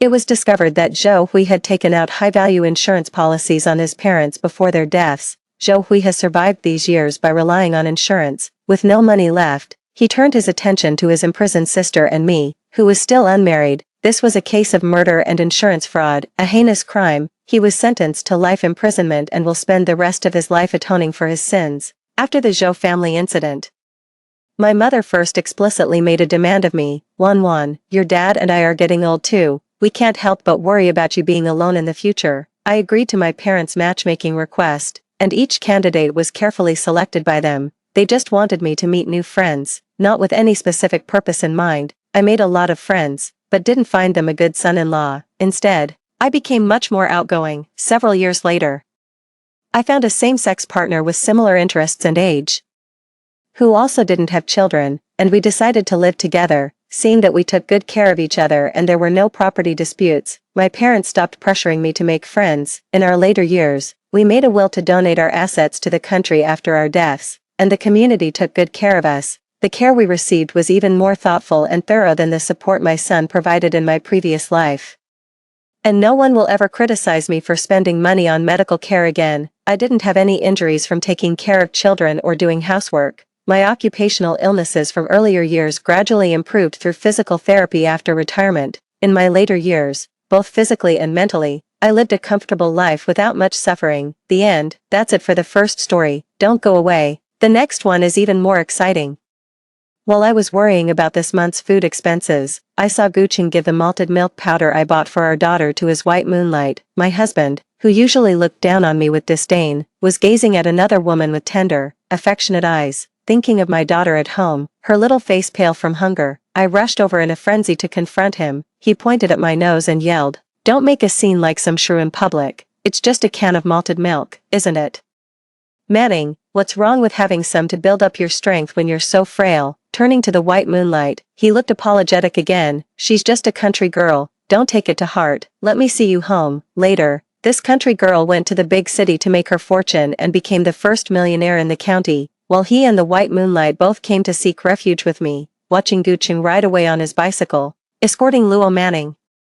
I struggled to ignore the sympathetic glances around me and forced myself to stand up and walk home. As soon as I opened the door, I saw my daughter eagerly waiting in the house. "Mommy, where's my malt extract?" Seeing me return empty-handed, she opened her mouth and burst into tears with a loud wah. Seeing my daughter's disappointed face, I ran over, my heart aching. I crouched down and hugged her, tears streaming uncontrollably. How could I let her know, this little one, that her father, whom she always admired, had given her malt extract to another woman? Guqing's monthly income as a teacher was not much, and for the past 2 months, he hadn't even given me any money for household expenses. All day at home, I barely see him except when he sleeps at night. My daughter always pulls my hand and asks, "Where is Daddy? Hasn't he come back yet? Mom, I miss Daddy so much. Hasn't he come back yet? Mom, I miss Daddy so much." Today is my daughter's birthday. I asked someone to buy a can of malted milk for me early on. Since the canteen was busy today, I asked Guqing to bring it back for me. Who would have thought I'd see that scene after work? He should never, ever touch the children's things. My daughter seemed to sense something was wrong and wriggled out of my embrace. "Mommy, don't cry." She wiped my tears with her little hands, and I forced a smile through my choked sobs, looking at her. Tian, today is your birthday. Mommy will make you a bowl of longevity noodles. Would you like that? Eating them will bless our Tian with good health. The little one nodded and obediently climbed back onto the bed to sit. I wiped my face and borrowed 2 eggs from Aunt Wan next door to make noodles for my daughter. After getting my daughter to sleep, I sat at the table eating the already cold noodles. The clock on the wall struck 10, and Guqing returned. Seeing me mechanically chewing a low, icy sarcasm echoed in my ear. "That's your best quality. No matter what happens outside, you never starve yourself." A whiff of women's face cream wafted into my nose. With great effort, I suppressed the ache in my heart and couldn't help but retort, "Do you think I'd sit here and eat just to please a guy like you?" To the point of despair, Guqing was taken aback, seemingly not expecting the usually obedient me to argue back. He turned his back to me, scolding me sternly just like he would with his students. "Eat, eat, eat. That's all you ever think about. Look at you. You don't even act like a woman. You never bother to tidy yourself up. You eat like a pig, and all you do is hang out with the neighbors." and one gossiping about others. How vulgar, ignorant, got nothing better to do. Manning just got back to launching recently, we grew up together. Looking out for her a bit more is only natural, isn't it? Just because I gave a can of malted milk, you're acting all sour-faced. Is this the kind of awareness you have as a family member of a people's teacher? Is this your level of awareness? Hearing him say that, I couldn't help but laugh in my heart. It's such a pity for him, Gucheng, to have married me. Any disagreement and it's because I lack awareness. As a rural woman who only knows how to put effort into making some delicious dishes, I truly don't deserve such a high and mighty man. Turning to look at my daughter's sleeping face, her brows furrowed, I suddenly felt drained of strength. I stopped speaking and began to clear the dishes from the table on my own. Seeing that I didn't respond, he softened his expression. In the future, don't speak without thinking, acting like a jealous shrew. If it weren't for your parents, I wouldn't have. I felt a deep chill and looked up at him, my hands trembling with anger. What wouldn't you have done? Not married me, right, back then. When Cheng's father suddenly fell ill, he was taking an exam in the county, and Cheng's mother came to my house in tears, begging for help. It was me and my dad who carried Cheng's father to the hospital. Such cold weather, knee-deep snow, and a full 20 miles to go. My dad and I walked to the hospital step by step, leaving one footprint after another. Although the elderly man passed away half a year later, my dad developed a condition where his knees and below would ache severely on rainy days. He still has to go for acupuncture treatments from time to time. I was injured by the cold, leaving me with menstrual cramps, and even after giving birth to Tian, it didn't improve. If anything, it got worse. Once I was in so much pain I almost passed out, almost fainted from the pain. Whenever it gets cold, I get frostbite on my feet. It keeps coming back. What has all this been for the past 5 years? It wasn't my parents forcing Gucheng to marry me.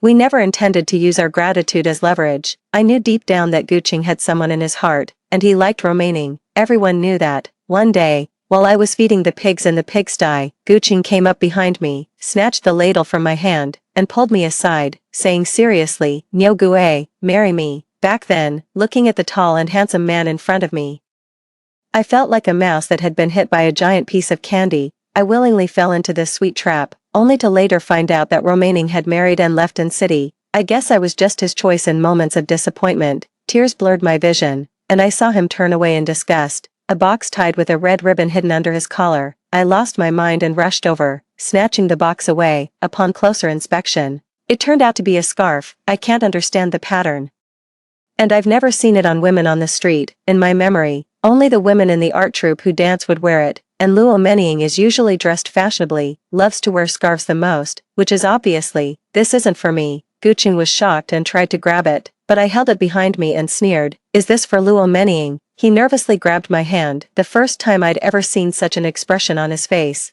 I tightly held on, staring at the things my husband had bought for another woman, but a woman's strength is no match for a man's. He pried open each of my fingers, snatching it back and looking at the crushed gift box. His face immediately flushed with distress. "Chen Yogue, are you out of your mind? So what if I gave it to Manling? Would it even look good on you with that figure of yours? Why don't you take a look in the mirror and see what you look like? Manling just escaped from that unhealthy marriage. As her friend, is there anything wrong with me giving her a scarf to comfort her? Mutual benefit and support, unity, and love. Even if you're not well educated, you should know these things." Somehow, I suddenly remembered the last time I went to the supply and marketing cooperative, wanting to buy something to moisturize my face. In the winter, the cold and dry weather makes my face hurt badly when the wind blows. Badly. But with money being tight and considering my family's situation, I just couldn't bring myself to buy it. In the end, I came back empty-handed. I remembered passing by a store and spotting a beautiful sapphire blue coat. The sales clerk brought it out for me to try on, complimenting me on how good it looked the entire time. I was thrilled looking at myself in the mirror, tugging at Gucheng who was standing beside me, but he kept his chin stiff, staring out the window the whole time, never even glancing at me. The sales clerk's smile froze on her face. Finally, I blushed, thanked her, and took off the coat to return it. On the way home, Gucheng finally spoke up. "Why spend money on clothes? Royal blue doesn't suit you, and that style only looks good on someone with a slender figure. Only someone with a slender figure can pull it off." I guess he was talking about Luo Meniying, the slender one. In his heart, I've always been inferior to that woman, even though I've borne him children and managed the household for him. I still can't measure up to her in his heart. I wiped away my tears, awkwardly scrubbing my face. Today is my daughter's birthday. Malted milk is something Tion has always wanted to eat. I bought it with my own money. I bought it for her with my salary, but you, as a father, gave away something meant for your child to someone else. He reacted like a cat with its tail stepped on. There's so much going on at school. How would I know unless you tell me? Just give the kid what they want if they're asking for it. Just buy it then. I threw up my hands. I'm broke. Why don't you pay for it? As he turned away, I pressed on. We can barely afford food at home, yet you've got spare cash to buy scarves for some woman outside. These don't come cheap, do they? I know you've never thought much of me. Now that your one who got away is divorced, you've got another shot. I don't want to hold you back either. Let's call it quits, we're getting divorced. He turned away irritably, slamming the bedroom door. Chin no gue, who else would even want you? Stop this nonsense, I'll let it slide this time, just this once. I rushed to my neighbor's house late at night to borrow their landline, dialing the familiar number from memory. Little brother, didn't you say your restaurant still needed a cook? I'll take the job. 10 days, good, that's enough. Enough time to end all this. The next morning, I dragged myself to the cafeteria with puffy eyes to work. At lunchtime, a group of girls from the cultural troupe came in together. My eyes immediately landed on that statuesque woman. She reached up, tucking a loose strand behind her ear with slender fingers, revealing her pale, flawless complexion, with her chin lifted proudly. The delicate scarf around her slender neck was unmistakably the one Gu Qing and I had fought over the night before. The intricate floral pattern looked stunning on her, a style I could never hope to pull off in this lifetime. She gave me an indifferent glance while absent-mindedly smoothing her scarf. A woman nearby hurried over with her lunch tray, eyes shining with admiration. Manning, where'd you get that gorgeous scarf? It's absolutely beautiful. I'll have my better half get me one of these someday. Luo Manning flashed a smile and said casually, it was a gift. You can't find this style in Anqing, it's exclusive to Shanghai. My friend spent 30 yuan to get it. Clang. My serving ladle fell into the metal container with a jarring sound that made dozens of heads turn in my direction. I laughed bitterly to myself. 30 yuan, that was Gu Cheng's entire monthly salary, barely enough to cover our family's expenses for a month. Continuation. He couldn't bring himself to buy his wife a new dress or even face cream, let alone afford another tin of malted milk powder for his daughter. Continuation. How extravagant to spend a whole month's salary just to buy a woman a silk scarf. So he's blown his entire paycheck for months on this woman. $30. The woman gasped, her jaw dropping in shock. Her outburst drew curious stares from everyone around remaining. A faint smile played on Lumening's lips, as if savoring this feeling. Good heavens, 30 yuan for just this measly scarf. That's way too extravagant, I could never afford it. You're so lucky. Which admirer sent this one? Does he even make your top 10? No offense, but for someone who's been divorced, you still act like a naive little girl. Luo Manning's smile vanished instantly at those words. She shot the woman a glare before walking away. The woman pursed her lips and muttered to those around her, look at her putting on airs. Still managing to sweet-talk men into spending fortunes on a measly silk scarf. Ugh, talk about putting lipstick on a corpse, so desperate to look pretty. After getting my meal, I sat on a small stool in the back kitchen washing dishes when Aunt Wang hurried in and closed the door behind her. Seeing her troubled expression and hesitation, I couldn't help asking, what's wrong, Aunt Wang? Just say what's on your mind. No gue. I don't know if my eyes deceived me, but when I went grocery shopping, I saw Guchin giving something to some woman, canned fruit, and I kept working with my hands. And what? He was even feeding that woman. Watching Aunt Wang blush while wringing her hands, I inexplicably sighed. No gue, I really shouldn't be saying this. I'm afraid it might cause tension between you two. Tension? What tension could possibly remain between us at this point? But we're so close. I can't bear to see you kept in the dark like this. My heart aches for little Tian too. Seeing how frugally you two have to live just breaks my heart. That man's always splurging outside. Canned fruit is such a luxury these days. I wiped my wet hands on the apron, the cracked skin stinging faintly. Thank you, Auntie, I understand now. Truth be told, every marriage has its bumps, but life goes on, especially when you two still have a daughter. We women don't have much choice. Why don't you cook him a nice dinner tonight and talk things over with Guching? He's still young, probably just dazzled by some floozy out there. Men, they're all like that. I shook my head. Aunt Wang, I know you mean well, but there's no need to persuade me. I've made up my mind. After work, I hurried home. The moment I stepped in, I saw Guching, who'd never set foot in a kitchen, chasing a chicken around the yard, feathers sticking to his hair. his handsome face looking utterly disheveled.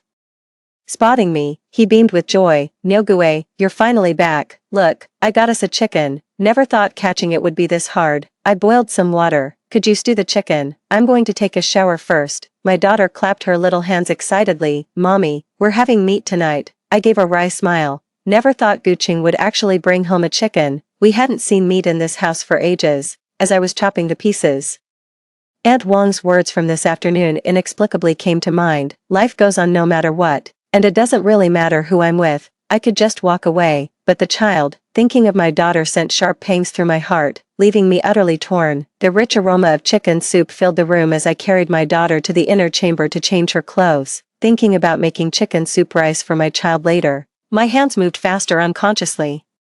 Back in the kitchen with a bowl ready to serve the soup, lifting the lid gave me quite a shock. All that remained were 2 chicken wings and a pitifully small amount of soup barely covering the pot's bottom. How could a whole chicken just disappear? Panic set in as I thought someone must have stolen it, but the courtyard gate was securely locked. How was this possible? I glanced outside only to find the tightly shut door had somehow opened, and then noticed one of our ceramic bowls was missing.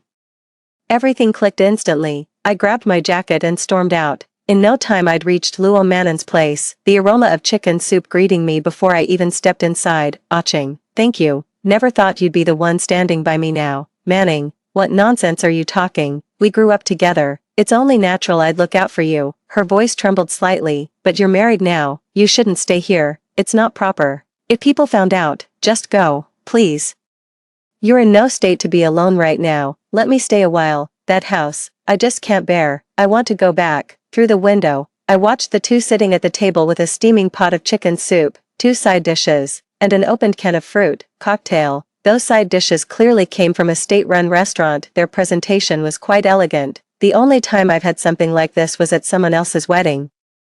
Not even during New Year's celebrations have my child and I enjoyed such a feast. It felt like having icy water poured over me. My earlier hopes and internal struggle now seemed utterly ridiculous. I actually thought he'd had a change of heart when he brought home chicken for me and our daughter, but the moment I finished stewing it, he took it straight to Luo Manning, didn't even save a chicken drumstick for the child. What am I still holding on to with a man like this?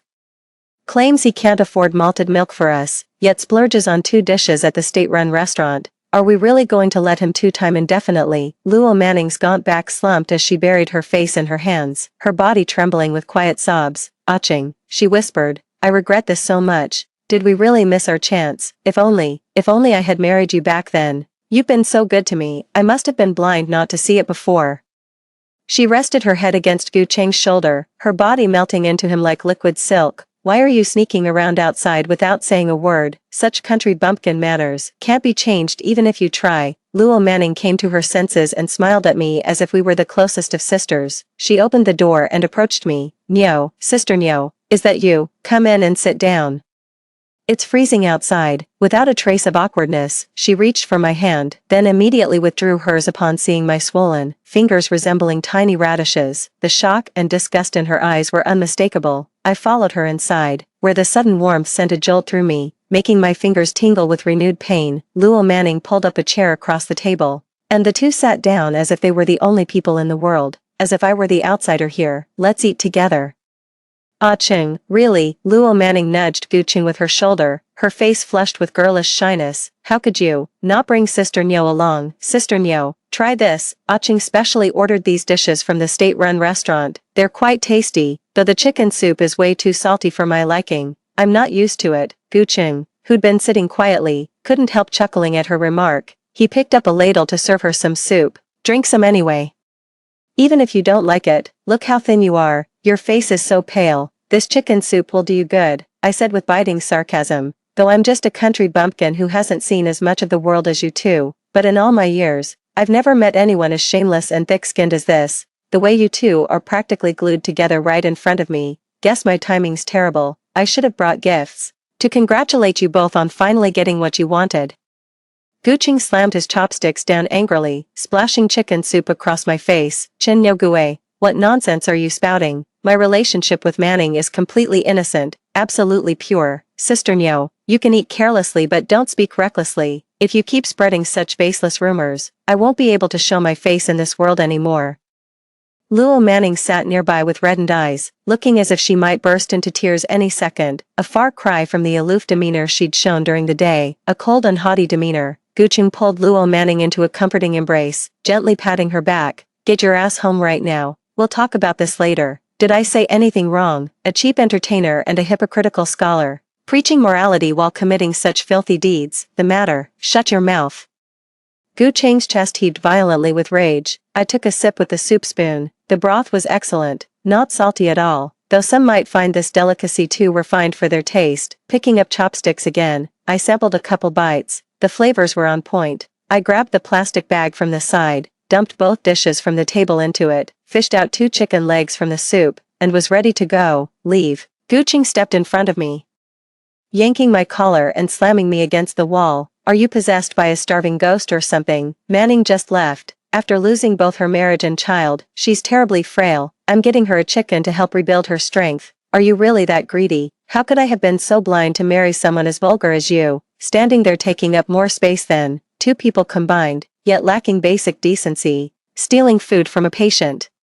My hand throbbed unbearably from the violent impact. Old wounds seemed to reopen, blood streaming freely from the fresh gashes. Luo Manning stepped forward to mediate, aching. I'm fine, let Sister Nyo take the food, skipping one meal won't kill me. Gucheng's face twisted with rage. She could survive a month without food with all that fat, but you'd topple over in a breeze. Literally. Whatever, let her eat, the food's ruined anyway. And looking at her killed my appetite.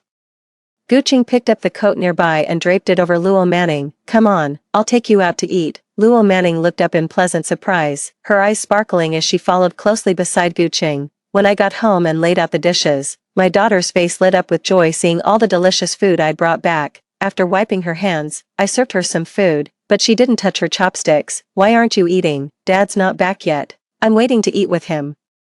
My nose stung as I fought back tears. Be a good girl, sweetie. Dad can't make it home for dinner today. Let's eat without him. Shouldn't we save some for Dad? My heart ached seeing my daughter desperately wanting to eat yet swallowing her saliva while waiting for her father. No need. He's already eaten out. Sweetie, hurry and eat this drumstick before it gets cold. That evening, I was carefully folding clothes and stuffing them into the bag. My daughter sat on the bed watching me as I carefully began. Sweetie, if Mommy and Daddy decide to live apart, who would you? I want Mommy, she said earnestly, locking eyes with me. Sweetie wants to stay with Mommy. Don't you want Daddy? Daddy's mean. He always makes Mommy cry. I don't like Daddy anymore, she murmured, lowering her head sadly. Just as I was about to speak, the door suddenly swung open revealing Gucheng humming cheerfully, clearly in high spirits.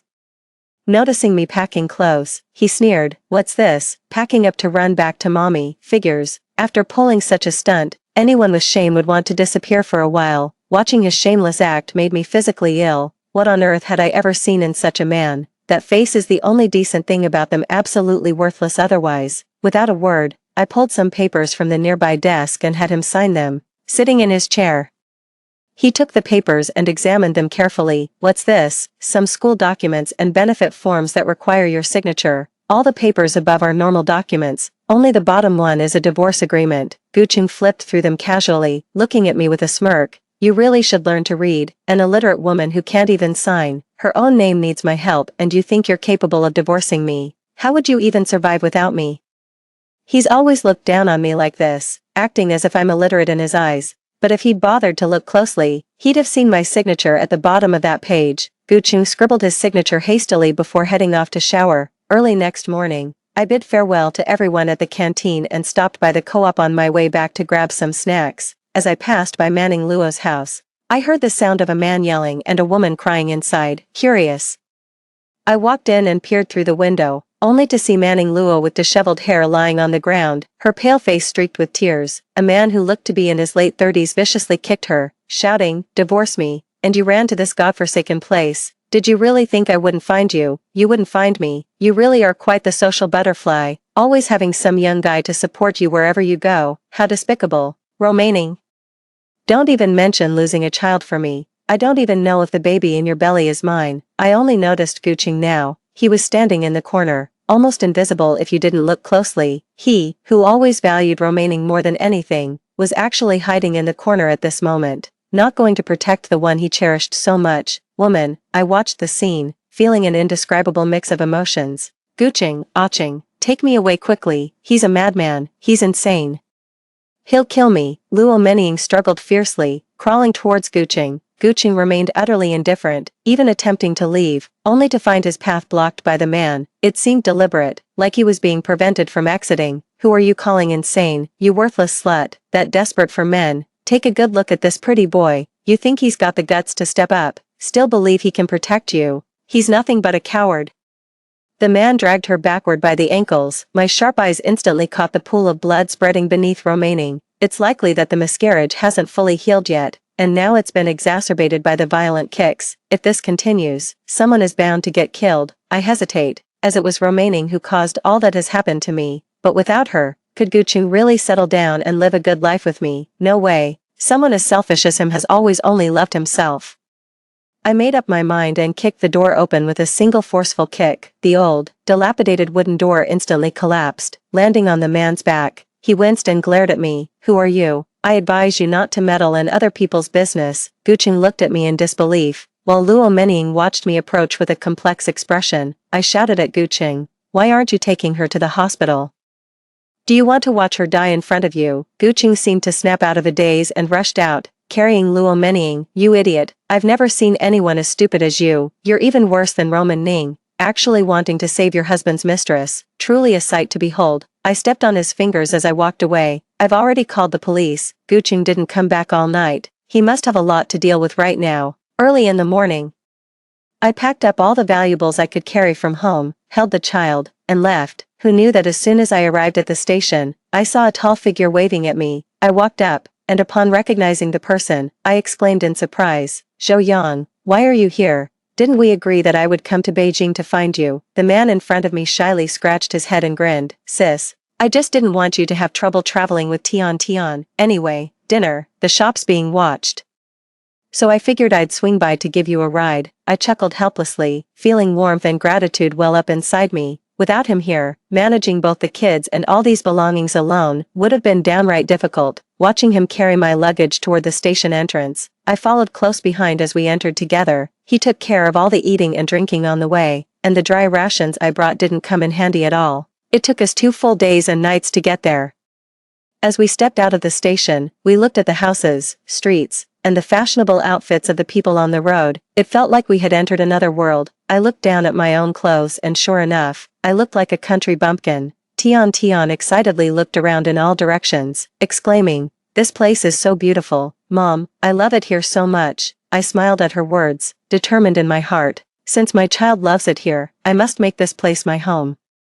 A small car suddenly stopped right in front of me, something I rarely saw in city, looking so shiny and new. To my surprise, Zhou Yang swung the car door open and waved at me. Hop in, sis. My eyes widened. This is your car? Damn, little bro, you've really made it, driving such a sweet ride now. Zhou Yang gave a modest smile while helping me settle Tian in the back seat. All thanks to you. If you hadn't saved me back then, would I ever have this kind of life? I got into the car, my hands nervously unsure where to place them, looking around left and right, but when I heard him say that, I suddenly relaxed and laughed as well. That's quite a statement. So you're destined for wealth and fortune. It was just a small favor I did back then. You don't need to keep it in mind. Before I married Guqing, I once went to cut pigweed and on my way back, I unexpectedly found a person lying by the roadside. I wasn't sure if he was alive or dead, but I mustered the courage to approach and felt his breath. I carried him back since he was still breathing. Later, I found out he had been an orphan since childhood,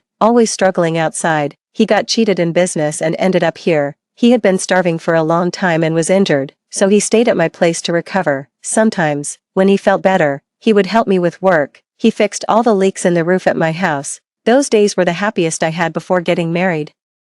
The day before I married Guqing, Zhou Yang walked into my room. It was his first time ever stepping foot in my bedroom. Seeing my puzzled look, he approached and handed me a box. When I opened it, there lay a pair of golden earrings. I quickly closed it and tried returning the box, but he grasped my hand with inexplicable sorrow in his eyes. Keep them, sis. It's the wedding gift I gave you. No matter where you are, always remember you have me, your younger brother. If he ever treats you badly, you must tell me, and I'll take care of him. Deal with him. I smiled and agreed, only to later find out that he left that very night, saying he was going out to make a living. Every year during the holidays, he would send gifts to me and my parents, sometimes, Guching would say with a hint of jealousy, your brother really treats you well, he treats you pretty well, in the past 2 years. He has always written to me about his recent situation and has even invited me to join him countless times. I always decline because, apart from being good at cooking, I don't have any other special skills. There are plenty of great cooks out there. How could I ever become a chef at a big restaurant? But that day, Zhou Yang told me over the phone, sis, you're great, you just don't know it yourself. The food you make is the best I've ever had. Thinking of this, I smiled warmly at the person in front of me. His features had matured, adding a few hard edges to his once youthful face. You've got a successful career now, but haven't found me a sister-in-law yet. I'm not in a hurry. Zhou Yang's eyes were fixed on the window, his voice muffled. I shook my head. You rascal. I settled down here. The restaurant has a good location, 3 floors, and a small storage room on the first floor. Zhou Yang cleaned it up for Tian Tian and me to stay in. Everything we needed for clothing and daily use was provided, and there were even many beautiful items I hadn't seen before. Worn coat. I'm so grateful I'm at a loss for words. He set down my luggage, patted my shoulder, and said, sis, just settle in here. You're going to have a great life. What surprised me was that the people here have similar tastes to those back home. In the past, when I cooked in the cafeteria, everyone praised my cooking skills. I never expected that I would end up cooking in the kitchen of a large restaurant. During that time, my mom called me countless times, asking if there was really no chance. She said Guching was searching for me all over the world, completely lost and disoriented, not even attending classes. I casually changed the subject, asking about her and her father's health. At first, the kitchen staff looked down on me because I came from a small place. They never invited me to taste new dishes during discussions, and Zhou Yang didn't say anything about it, just took me to the kitchen and said he wanted to eat my cooking. Before I knew it, my dishes were brought out and placed alongside the head chef's. The unaware staff nearby all praised my dishes. They were delicious. That's how I secured my footing in this restaurant. It only took me 2 years to go from a helper to an assistant, then a cook, and eventually the head chef. Sweetie and I moved out long ago, and now we have enough money to buy a small house. Zhou Yan has arranged for Sweetie to attend a kindergarten in the city, so I don't have to worry about, on this day. I was sitting at the table, contemplating whether to find time to go back, but I was concerned about the shop being too busy. I mentioned it to Zhou Yang, but he hasn't responded to me yet, so lost in thought that I didn't notice someone sitting next to me. Sister, I have an idea I'd like to discuss with you. You've been here for 2 years and made some money. I was wondering if you'd be interested in becoming a shareholder in our shop. My hand paused, holding the cup. Me becoming a shareholder. I was stunned upon receiving a positive answer. Zhou Yang poured me some tea and raised an eyebrow. If you want to invest, you'll need to put in 10,000 yuan first, and sign a 10-year contract with me. I felt like a huge pie had fallen from the sky onto my head, completely missing the cunning glint in his eyes, and could only nod, and just like that, I became both the head chef and a shareholder of this happy restaurant. Even now, it feels like a dream. 2 days later, I took Tian Tian home by train, and Zhou Yan tagged along happily. He mentioned that he hadn't been back in many years, which was fine. As soon as we got off the train, I took Tian Tian and Zhou Yang to a state-run restaurant to pack some dishes. Before we even got home, Tian Tian insisted on going to the convenience store to buy some snacks, so I had no choice but to take her there. Dad, I paused mid-payment and turned around. Who else could it be but Guching standing not far away? He no longer exuded the confidence he once had, and his previously neat hair was now messy. His unshaven beard was also growing wild. He looks like he's aged over a decade. Guching stared at Tian Tian in shock, then turned to look at me in disbelief. Wife, is it really you? He brightened up and ran towards me, trying to grab my hand but I dodged. I gave a faint smile. Just call me by my name. We've been nothing to each other for a long time. No, I never agreed to the divorce, but your name is on it. I had to remind him. You tricked me into signing it back then. I had no idea what I was signing, or I would never have agreed to divorce you. Come back. Please, I really can't live without you, Guching begged me humbly. I silently looked at him, wondering if he couldn't live without me, or if he truly couldn't live without a servant to take care of him. Zhou Yang stood beside me, visibly impatient, and I softly tried to calm him down. Guching's gaze fell on Zhou Yang, and his face instantly changed. Pointing at him angrily, he demanded, who is he? Is it because of him that you insisted on leaving back then, me getting a divorce? You're accusing me of being with Romaining, but it turns out you've already found your next partner. His voice was loud, and the uncles and aunts who recognized me began to whisper among themselves. Irritated, I turned away, not wanting to continue arguing with such a scoundrel. He followed me all the way home. My dad saw Gucheng following me and thought I had changed my mind. This is good too, you being a woman out there. Dad, I interrupted coldly. I have no relationship with Gucheng at all. My mom looked embarrassed, and later I found out that during the 2 years I was gone, Gucheng had changed and was searching for me all over the world. He, who had never cared about my parents before, started helping out a lot around our house after that. When someone tried to set him up on a date, he politely declined, saying he wanted to wait for me to return. Gucheng has indeed realized his mistake, and he hasn't been with that woman.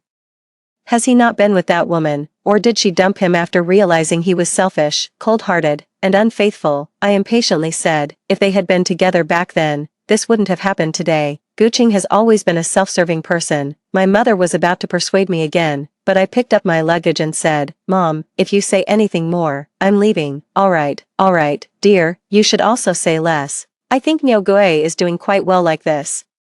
Zhou Yang sat next to me, his face dark, and I had no idea what was wrong. He wouldn't even eat. My mom served him a bowl of soup. Yang, at your age, it's time to settle down. Tell me, what kind of girl do you like? Let me know, and I'll help you find someone. Introduce. Zhou Yang took the soup, his expression softening. Mom, there's someone in my heart, but she hasn't accepted me yet. My mom's face lit up with joy. This is great. Take your time. Even an iron rod can be ground into a needle. Suddenly, it started raining outside. Gucheng stood there by the gate, looking through the fence. I calmly ate under his gaze. He deserved it. After dinner, Gucheng still stood there like a stone statue. He is, after all, Tiantian's father. I sighed and followed him to a restaurant outside. Zhou Yang wanted to come along too, but I stopped him. Niu Gui, you've changed a lot over the past 2 years, Gucheng said seriously, his eyes reflecting admiration, joy, and regret. The outfit I'm wearing is the navy blue jacket I didn't buy back then. Now that I've lost weight, my originally fine features are more pronounced. My skin has also turned white. The villagers today all said I'd become so beautiful they didn't recognize me. While eating inside, I could hear my neighbor cursing. They picked sesame seeds while losing the watermelon. Now the other person has become a wealthy entrepreneur in the big city. And they still have the nerve to show up. I've never seen such shamelessness. In the city as a boss, how dare they show their face here? I've never seen such shamelessness. You've changed a lot too, I said seriously after taking a sip of tea. Gucheng's eyes reddened slightly. We still have our daughter, no matter what. She can't grow up without a father. It's been so long since I came back. And the gossips have told me how miserable Gucheng's life has been since I left. He lost his job and started drinking heavily every day. Drunk, he would go crazy searching for me on the streets, mistaking others for me several times. Because of this, he's been. How many times have we gone out for tea? Tian is doing well now. If you truly care, clean yourself up and I'll welcome you to see the child. He grabbed my hand, deep eyes brimming with tears. Nothing ever happened between me and Romaining. It was my fault before. I hurt your heart, I know that, but I will change. I really will. Give me another chance. And I promise to be a good husband and a good father. I shook my head. It ended between us 2 years ago. Why, weren't you always the one who loved me the most? I looked down at the tea in front of me. Love has its limits, and too many disappointments can kill it. Hearing this, his face turned pale, as if his soul had left his body. No, it can't be. On our wedding day, we pledged to each other in front of Chairman Mao's portrait. We made promises to be together forever, so why has everything changed now? You did this to yourself. I was about to get up and leave, but he just wouldn't let go of me. Zhou Yang suddenly appeared out of nowhere and punched Gucheng in the face. The two immediately started fighting, and I quickly rushed over to pull them apart. Don't you even have urine to look at yourself with? Please, take a good look, Zhou Yang said through clenched teeth, his fists tightly gripped. As I bandaged him, I couldn't help but complain. Why are you still so impulsive at your age? He clung to my waist like a little kitten, murmuring, Sister, I like you. I really like you. And I don't want to just be your brother anymore. Hearing this, my heart raced, a tingling sensation surged through me, and I blushed. Hurriedly pushing him away and running out of the room, the next morning, I took Tian out to buy things, but suddenly a car rushed out and hit someone. I was so scared that I quickly covered Tian's eyes so she wouldn't see. As I was debating whether to help take the person to the hospital, I saw them wobble to their feet, their lips curving into a smile as they saw me, cradling their injured hand. Hand me the cake, untouched. Niu Gui. Didn't you always want to eat the cake from this place on your birthday? I'm sorry. I never truly considered your feelings before. That was wrong of me. Now that I bought you a cake, would you still like to eat it? Gucheng looked at me cautiously, completely disregarding the injuries on his body. I wiped the tears from the corner of my eye and looked at Zhou Yang, who was standing to the side. Thank you, but I already have a cake. Gucheng followed the direction of my gaze. His eyes darkening, he gave a bitter smile and limped away. Later, the restaurant's business became increasingly prosperous, and Happy Restaurant opened several branches. I stopped being a chef and passed on my secrets. I started living a life where I would wake up and count money every day. One day, as I was checking the accounts in the store, an unexpected person suddenly appeared. Romaining awkwardly rubbed his hands and looked at me. Sister Gue. I heard from people in city that you've become a big boss. I was wondering if there's any, you can introduce me to some work. I just want to make a living. I poured her a cup of tea, and only then did I learn that after I left, she didn't stay with Gucheng because she realized these men are utterly unreliable. Although she was rushed to the hospital in time that day, the damage was severe, and she had to undergo a hysterectomy. Her abusive ex-husband ended up in jail. This incident caused quite a stir in city. She was dismissed from the cultural troupe and injured her ankle, rendering her unable to dance anymore. Now she just does odd jobs to get by. I looked at the woman in front of me with graying hair, who was no longer the beautiful and proud woman I had first met. In the end, I gave her an address. I told her to work as a clerk at a shop owned by an old friend. It's an easy job. All she has to do is handle the accounting.